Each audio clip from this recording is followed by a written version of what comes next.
galera, tá entrando no ar mais um pós-jogo do Dieguinho de Vasco da Gama 2, Madureira 0. O Vasco vence a primeira partida na temporada, estreia do time titular, então a primeira vez que o time titular esteve em campo, colocou aí 3 pontos debaixo do braço. Importante essa vitória, o Vasco cola ali no pelotão de cima, termina a quinta rodada com a mesma pontuação, ou melhor, a quarta rodada com a mesma pontuação do quarto colocado aí do G4. O Vasco não está no G4 pela questão do critério de desempate. O Vasco, por ter empatado as 3 primeiras partidas, tem 6 pontos, mas com apenas uma vitória. Já a Portuguesa, que perdeu hoje por 3-1 para o Fluminense, tem 6 pontos também, mas com 2 vitórias. Vai ter até um confronto direto agora entre Vasco da Gama e Portuguesa em São Januário domingo. O Vasco vencendo, independente dos resultados, ele já entra no G4.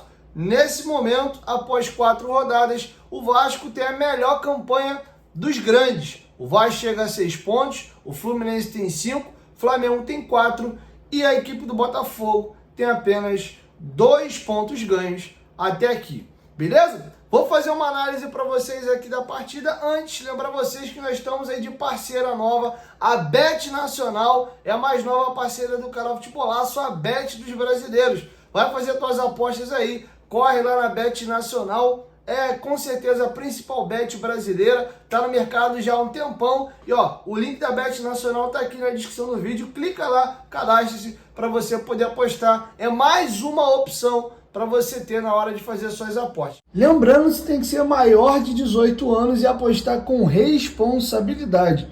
Isso aí não é renda extra, é apenas um entretenimento para você se divertir. Bet Nacional, parceira do canal Futebolaço.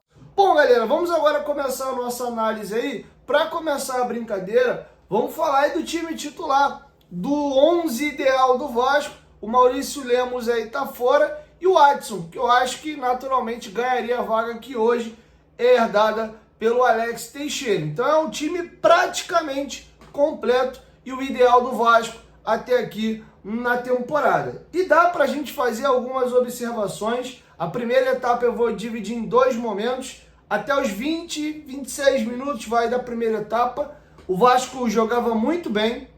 Madureira mal pegava na bola. Tanto que a primeira finalização de fato do Madureira é com 32 minutos do primeiro tempo. O Vasco tinha um meio de campo com jogadores que gostam muito da bola. Jair, que na minha opinião foi o melhor jogador em campo. Paulinho, Tietê, à frente dos dois, Alex Teixeira e Coutinho. E lá na frente, o que tem menos recurso é o Pablo Verratti. Essa era a formação do Vasco. E o que o Carille fazia nesse início de tempo? Ele tem 2 zagueiros velozes, que são o Lucas Oliveira e o João Vitor, principalmente o João Vitor. Como o Vasco não tem pontas nesse 4-3-2-1, ele não tem ponta, não tem jogador de beirada, os laterais é que faziam aí a extensão do campo. Então, o Paulo Henrique e o Piton subiam ao mesmo tempo, algo que quando o time normalmente joga no 4-4-2 você não vê, e normalmente se o lateral direito sobe, o esquerdo fica, e vice-versa. Mas nessa formação de 4-3-2-1 e jogando contra uma equipe de menor investimento, o Carille soltou o time e só ficava lá atrás mesmo os 2 zagueiros.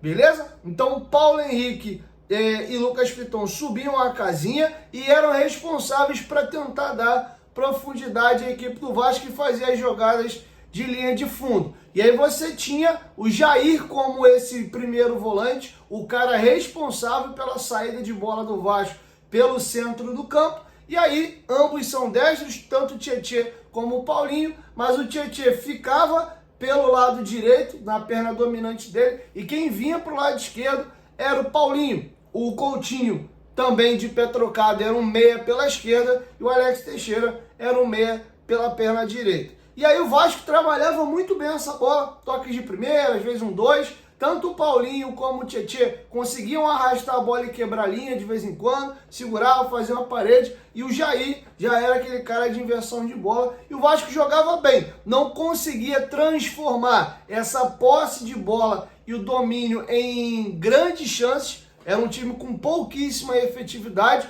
que inclusive mostrou um primeiro defeito hoje. Óbvio que a gente tem que ver um pouco mais esse time jogar, mas eu acredito que isso deve ser uma tendência. É um time com pouca profundidade. As jogadas do Vasco sempre se desenrolam pelo centro do campo ou quando vão para as laterais, é ali entre Piton e Paulinho na esquerda, Paulo Henrique e Alex Teixeira na direita, mas numa zona intermediária. Essa bola pouco chega entre essas duplinhas lá na linha de fundo para se terminar com um cruzamento, um passe para trás. Isso aconteceu pouco. O Vasco tem uma primeira oportunidade já nesse estilo de jogo que eu trouxe para vocês, uma bola bem trabalhada ali entre Tietê, Lucas Piton, e a bola vem aqui para o Tietê. O Tietê cruza e o Piton, que participa da construção aqui, junto com o Jair, faltou citar o Jair nessa construção, o Piton dá um dos passes até o Tietê cruzar e ataca o espaço e corre para a área. O Tietê cruza, a zaga do Madureira corta a mão a bola e o curioso é que o Piton participa da construção e vai para a área para finalizar, e quem estava para receber esse cruzamento do Tietê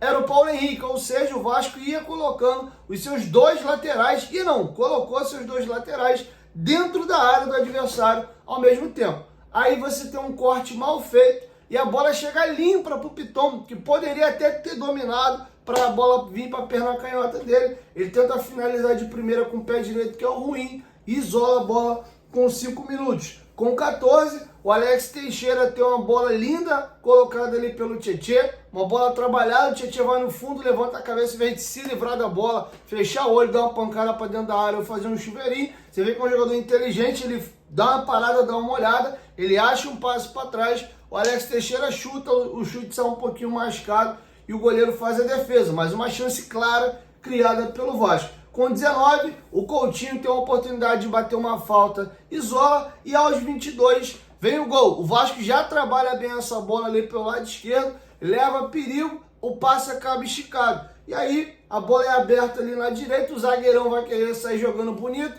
vai fazer uma invertida. Fala-se muito que a bola não deve se cruzar o centro do campo, e aí o zagueiro cometeu esse erro aí, que é até juvenil da parte dele. Ele tenta esticar uma bola, e aí, meu amigo, um abraço. A bola caiu no peito de quem? Do Tietê, que é um jogador que tem muita qualidade, caixa de catarro, chão, arrastou. O Paulinho estava sozinho, porque a zaga do Madureira estava mal postada, porque ela não estava esperando perder a bola daquela forma, o time estava se organizando para fazer a fase de ataque, e aí a bola acha ali o Paulinho domina, ajeita o corpo para dar uma chapada no cantinho com a perna direita. Quando ele vai chapar, o zagueiro tenta recuperar, a bola resvala no zagueiro, e aí passa meio que no meio das canetas ou embaixo do goleiro e morre no gol. E aí muito legal você ver o Paulinho, depois da lesão grave que ele teve no joelho e praticamente um ano fora dos gramados, na sua segunda partida na temporada, ele marca o seu gol. E aqui eu quero fazer um comentário sobre o Paulinho, porque eu disse que me deu uma preocupada a partida dele contra o Bangu. O Paulinho não jogou nada bem, o Maxime foi muito bem, o Jair jogou muito bem também, falando dos jogadores que costumam mais serem utilizados, Cocão e Hugo Moura também fizeram bons jogos, e o Paulinho, desculpa, foi quem destoou dos jogadores aí mais utilizáveis do elenco naquela partida. Hoje não, hoje o Paulinho fez um jogo, já lembrando aquele velho Paulinho, não está ainda no ápice da forma física, mas se mostrou aquele motorzinho, capaz de carregar a bola, driblar em velocidade, pisar na área. Foi assim que inclusive ele marcou o gol, voltando para ajudar na marcação, conseguindo roubar a bola, aquela jogadinha que ele acompanha e dá um carrinho. Então se mostrou bem melhor, tanto tecnicamente, principalmente também aí fisicamente. Me deu um alento ver que o Paulinho aparentemente não vai ter muitas sequelas do joelho. A impressão que eu tive contra o Bangu é que ele estava sem velocidade, começava a me dar um alerta e um medo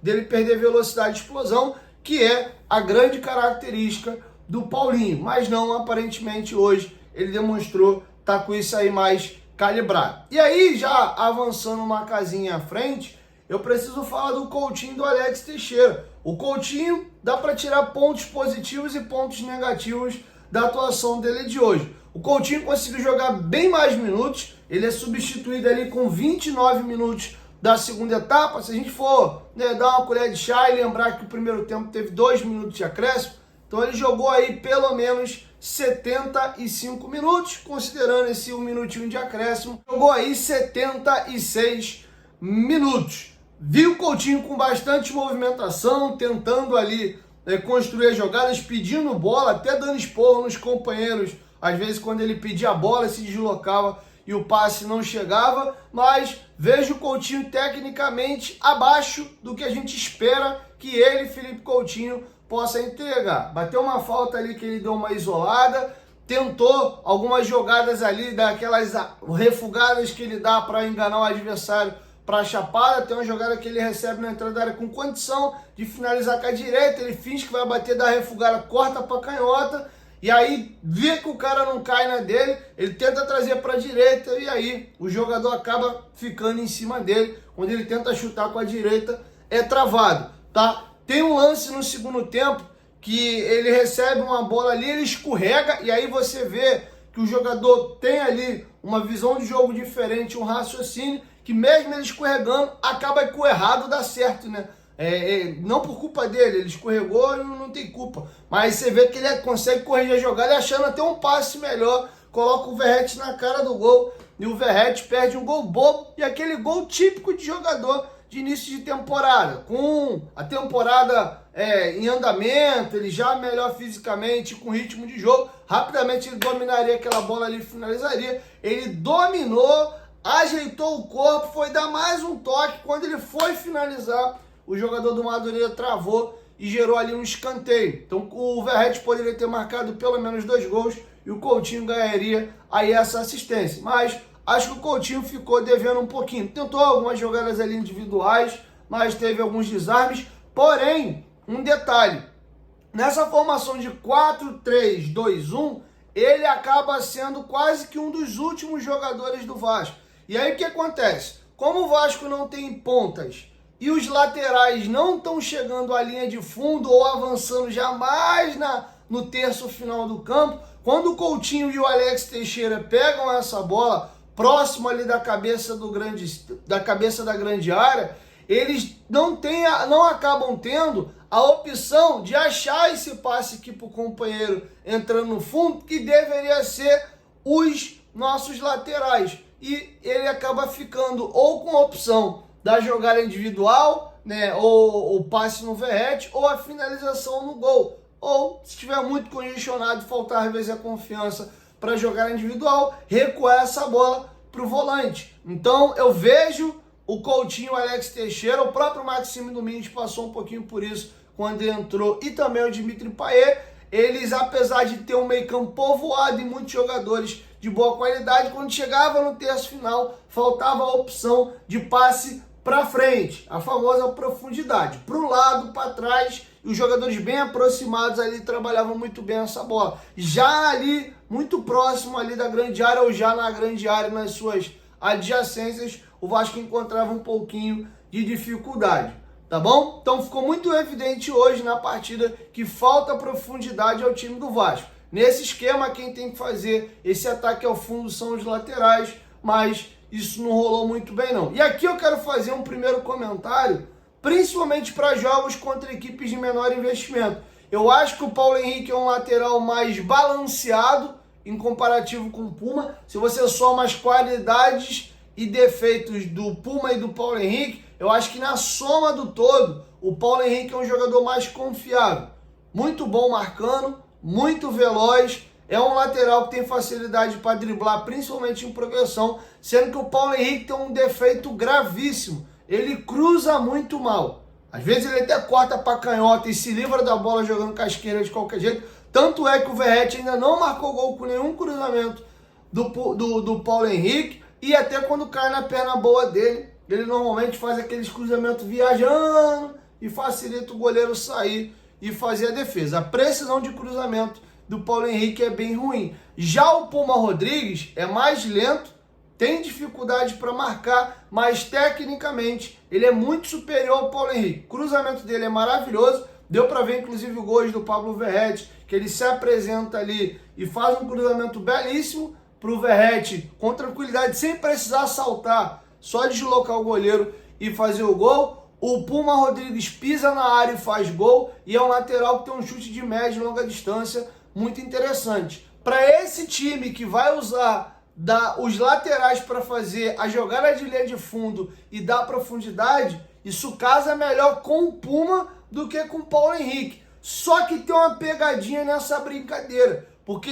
eu lembro que eu falo da questão do balancear. Como o Vasco está jogando aí com o time todo para frente, jogando em linha alta, você só tem basicamente os dois zagueiros para segurar o Rojão lá atrás. E na hora que o Vasco toma um contra-ataque e tem que correr para trás, o Paulo Henrique vai recompor muito mais rápido e vai te ajudar a fechar essa linha e socorrer o João Vitor. Já o Puma Rodrigues vai ter mais dificuldade para ele recompor e dar um socorro ali no João Vitor, né? Falando ali do lado direito, que é o lado que o João Vitor atua. Tá bom? Então vale aqui essa consideração, já mato duas em uma e falo aí do Puma Rodrigues, que jogou pouco, entrou aos 41 minutos na vaga do PH, mas foi suficiente para ele dar uma bela assistência. E aqui eu já faço um comparativo também entre Payet e Coutinho, e a gente tem que colocar algumas observações. Se eu disse que o Coutinho tem pontos positivos, que é conseguir jogar mais tempo, tá um pouco mais móvel, mas ainda um pouquinho longe daquilo que a gente imagina dele, dando um desconto de que é início de temporada, é estreia, primeiro jogo, os caras estão com perna pesada, tudo isso a gente tem que colocar na balança, mas o mesmo cenário vale para o Payet. O Payet ainda tem um agravante que ele é um jogador em final de carreira, ele vai completar 38 anos nessa temporada. Então assim, o Payet é importante lembrar que no momento que ele entra ali com 29 minutos, ele pega o adversário já mais cansado. Tem isso também para jogar ali 16 minutos mais os acréscimos. 16 com 6, 22 minutos foi o que o Payet teve para ficar em campo hoje. Mas o Payet mostrou mais efetividade enquanto ele esteve em campo. Tem uma jogada e você vê como combina bem, cara, Payet e Piton. Eles parecem ali que se entende só no olhar, um procura o outro sempre. Eles até deram uma invertida. Tem uma jogadinha ali aos 30 minutos, logo assim que o Payet entra em campo, ele troca com o Piton, ele abre para fazer a linha de fundo, o Piton vem por dentro, o Piton acha ele faz o cruzamento com a canhota, a bola desvia, e aí o goleirão dá um tapa nele ali para não acabar tomando um gol de cobertura. Já aos 34, tem uma jogada ali que o Vasco rouba a bola no círculo central, o Payet vem carregando, esperando o Maxime passar e chegar mais próximo ao gol. Foi até patético esse lance do Maxime. O Payet rola a bola maravilhosamente para ele. Cruzamento da esquerda, você usa a perna direita. Cruzamento da direita, você entra com a perna esquerda. E aí a bola vem linda. O que o Maxime tenta fazer? Ele tenta ajustar o corpo dele, ficar de lado, entrando para a direita, para ele ter posicionamento e ângulo para ele vir aqui chapando com a perna boa dele. E aí ele erra esse time de movimentar o corpo para a direita e ficar inclinado para entrar na bola, e aí o chute sai patético. Ele tenta chutar a bola no canto esquerdo dele, canto direito de defesa do goleiro. Ele erra tanto o movimento, o gesto técnico e etc., que ele consegue colocar a bola para o lado direito. A bola nem no gol vai, sai para o lado de fora. Ele poderia até, se estava com falta de confiança na perna direita, dominar essa bola, arrastar um pouquinho. Você tinha o Payet entrando e mais um outro jogador, não lembro se era o Verratti, acompanhando a jogada. E aí ele faz um negócio bizonho ali e chuta a bola de qualquer jeito para fora. E aos 50 minutos, vai ter gente aí lembrando do que o Verratti fez o gol, que o cruzamento do Puma é belíssimo, que o Maxime fez uma pré-assistência muito legal, dominou, arrastou, achou o tempo certinho para o Puma passar e ganhar campo, faz o passe no limite ali para o Puma fazer um bom cruzamento. Perfeita a participação do Maxime. Mas o grande jogador e o cara que quebrou a linha e deu clarão chama-se Dimitri Payet. Ele acha um passe ali que bagunça e quebra, arrebenta todo o time do Madureira, que oportuniza os seus companheiros todos ficarem em uma boa condição. Óbvio que tem mérito dos três. O Maxime se movimentou, arrastou a bola e conduziu bem, passou na hora certa, da maneira correta. O Puma também fez um belo cruzamento, o Verratti aproveitou o belo cruzamento e fez o gol. Então todo mundo ali foi bem pra caramba na jogada, mas quem clareou a jogada e fez com que parecesse fácil o complemento, foi o Dimitri Payet. Então o grande cara, ou o cara que teve o movimento mais difícil desses 4 participantes foi o Payet. Então mérito aqui do francês, bela partida dele. Acho até que o Coutinho poderia ter saído um pouquinho antes, mas o Carille aí sustentou o Coutinho um pouquinho mais. O Payet foi muito bem nesses jogos treino, marcou 2 gols aí naquele combinado ali do Casimiro de Abreu com o Porto Real. Também marcou gol, salvo engano, no amistoso aí contra a equipe do Olaria. E vinha jogando até na vaga do Verratti, fazendo ali uma espécie de falso 9. Até imaginei que ele ia até dar um carinho para a galera manauara aí, colocar Coutinho e Payet pelo menos alguns minutos. Imaginei até que o Payet pudesse entrar na vaga do Verratti, mas não aconteceu. Ele entrou na vaga ali do Coutinho, o Pirata ficou em campo e pôde ter a oportunidade de marcar seu golzinho. Então o Vasco vence aí por 2-0. Sobre o Fábio Carille, a galera que fala que ele é retranqueiro, etc. Não deu para ver nada disso. Muito pelo contrário, ele escolhe jogadores aí mais técnicos. O tempo inteiro colocou o time do Vasco para frente. Então acho que dentro do que ele tinha de ferramentas e dentro do que os jogadores estão nesse momento, dia 23 de janeiro aí, em forma técnica e física, ele fez o que ele pôde, tá? Só tem um detalhe dessa formação, e aí nem tô falando do esquema, tô falando dos jogadores em campo mesmo.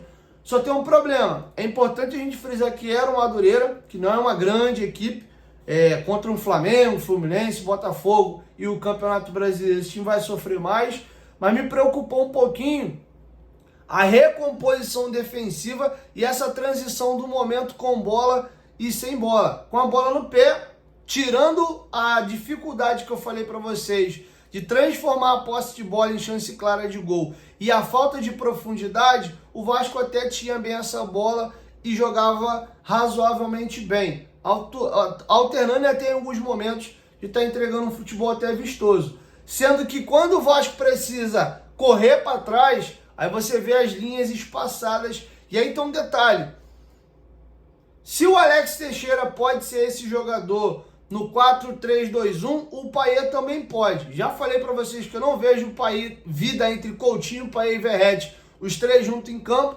mas justo é justo e certo é certo. Se o Alex Teixeira com 35 pode ser esse jogador, o Payet também pode. E eu explico aqui, quando o Vasco perde a bola, ele se defende num 4-4-2. Quem sobra lá na frente? Verratti e Coutinho. E aí com a formação que o Vasco tá, o ponta pela direita, fechando a segunda linha de 4, era o Alex Teixeira. E a gente sabe que o Alex Teixeira não tem condição de voltar aqui embaixo, correndo atrás de lateral e fechando a linha. E aí é importante o Paulo Henrique ser o nosso titular nesse momento. Porque se você tem o Puma como último defensor pela direita e o Alex Teixeira sendo ali o parceiro dele, sendo o dobra dele para o defender, é problemático. Se o Vasco pegar um time de boa qualidade aí, um ponta esquerda de velocidade e técnico, a gente está lascado,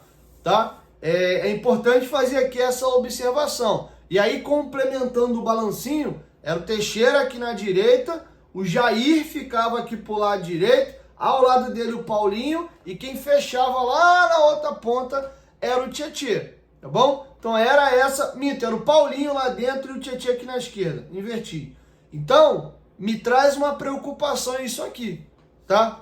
O Maxime, por exemplo, se ele ganhar a vaga do Alex Teixeira no passar das rodadas, o Maxime consegue fazer esse balanço defensivo, subir e descer. É bem verdade que ele corre para trás, acompanha, mas na hora dele dividir e dar o bote, ele tem um pezinho meio mole. Ele tem a iniciativa, ele consegue acompanhar, ele é veloz, ele chega, mas na hora de ganhar o duelo, normalmente, principalmente quando tem uma dividida, os jogadores têm ganho, vantagem em cima dele aí. Mas a recomposição já é melhor. Então, fico aqui nessa preocupação e essa fragilidade defensiva do Vasco. Melhor em campo foi o Jair, muito bem. Já tinha jogado bem contra a equipe do Bangu. Até disse que o Maxime Domingues foi o melhor em campo do Vasco naquele dia. Se o Jair não perde o pênalti, eu teria dado ao Jair o melhor em campo e hoje jogou bem de novo. Até ficou um pouquinho marcado por ter perdido o pênalti contra o Bangu, mas manteve a atuação até num sistema diferente, né? Naquele dia o time voltou a jogar no 4-3-3. Parabéns ao Jair, mostra que tá zero bala, realmente curado aí do problema da lesão do joelho.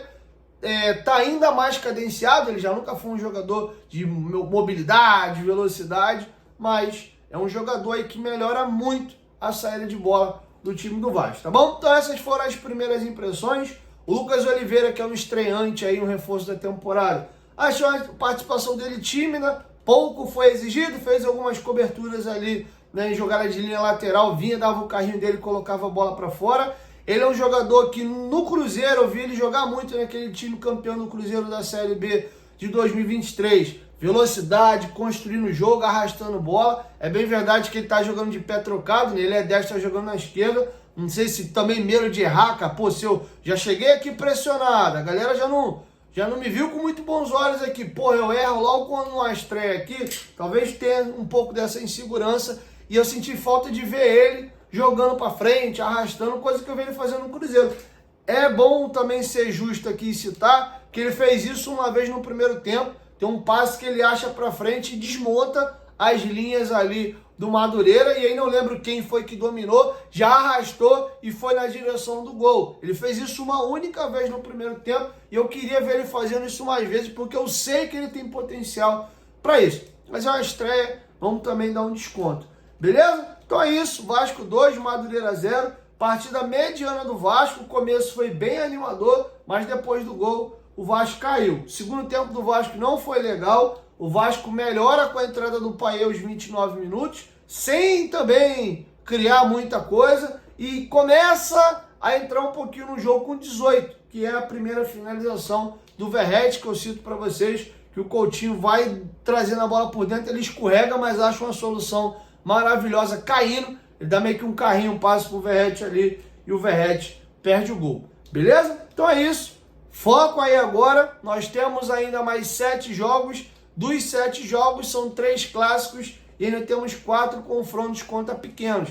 Vamos pegar aí, desses 4 pequenos, 3 equipes que estão no G4, Portuguesa e Maricá na sequência e depois o Volta Redonda. Na verdade é a sequência os 3, né? O Vasco vai pegar os 3 adversários aí do G4 em sequência, então vai ter que subir um pouquinho o sarrafo aí para conseguir suas vitórias. Aí vem o primeiro clássico, vem mais um pequeno e a gente fecha com 2 clássicos ali a primeira fase. Se Deus quiser, o Vasco vai classificar, mas vai ter que vencer todos os pequenos. Acho aí o jogo mais carne de pescoço Volta Redonda, atual campeão da Série C, mas tô curioso para ver aí o Maricá jogando contra times completos aí dos grandes. Ele já pegou, se eu não me engano, 2 grandes aí com times alternativos. Olho no Maricá, que tudo indica que pode roubar uma vaga. Não acredito que os 4 grandes vão conseguir se classificar. Acho que outros ali estão esquentando vaga no G4, mas Maricá e Volta Redonda são candidatíssimos aí a tirar 2 grandes aí dessa semifinal, beleza? 1, 2, 3, futebolaço, tamo junto, família. E amanhã, se Deus quiser, programação normal, eu chego com mais informações. Tamo junto.